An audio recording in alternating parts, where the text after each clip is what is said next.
Hello' বন্ধুসকল, যে খামাৰ 24 চেনেললৈ আপোনালোকক স্বাগতম জনাইছোঁ। আজি মই ইনকিউবেটৰত কেনেকৈ পোৱালি জগাই সেইটো দেখাইছোঁ। তো চাওক, মই এইটো প্ৰায় 1 মাহ আগতে বনাইছিলোঁ। তো আজি ইয়াৰ কণীবিলাকৰ 1 মাহ হৈছে। তো এতিয়াও কোনো পোৱালি গজোৱা নাই। কিবা কাৰণত গজোৱা নাই নাজানো, মই কিবা ভুল হ'ব পাৰে। তো নতুনকৈ বনাইছোঁ, আগত কোনো অভিজ্ঞতা নাছিল। তো কিবা হৈছে নাজানো। তো মই খুলি দেখুৱাই আছোঁ আপোনালোকলৈ। তো চাওক, যেনেকৈ বনাব লাগে মই সকলো 100% কাম কৰিছোঁ, কিন্তু নাজানো কি কাৰণত গজোৱা নাই। হাঁহৰ কণী দিছিলোঁ ইনকিউবেটৰত। তো হিউমিডিটি 82.3 ৰাখিছিলোঁ আৰু টেম্পাৰেচাৰ চাওক, তো 37.23।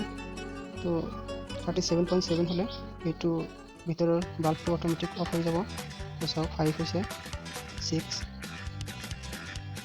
তো চাওক 7 হোৱাৰ লগে লগে বাল্বটো অফ হৈ গৈছে। তো নাজানো কিবা প্ৰব্লেমত 100% মই ইয়াত সময় দিছিলোঁ, তাৰপিছতো কোনো ভুল হোৱা নাই। কিন্তু তাও ভুল নোহোৱাৰ কিবা কাৰণত মোৰ ইনকিউবেটৰত পোৱালি জগাব পৰা নাই। আপোনালোকে মোৰ কি ভুল হৈছে কমেণ্ট কৰি জনাব প্লিজ। চাওক, মই 100% কাম কৰাৰ পিছতো কোনো মোৰ ফলাফল বেয়া হৈছে। আপোনালোকে কমেণ্ট কৰি জনাব মোৰ কি ভুল হৈছে। তো মোৰ ভিডিঅ'টো চোৱাৰ কাৰণে আপোনালোকক ধন্যবাদ জনাইছোঁ। তো আজিৰ কাৰণে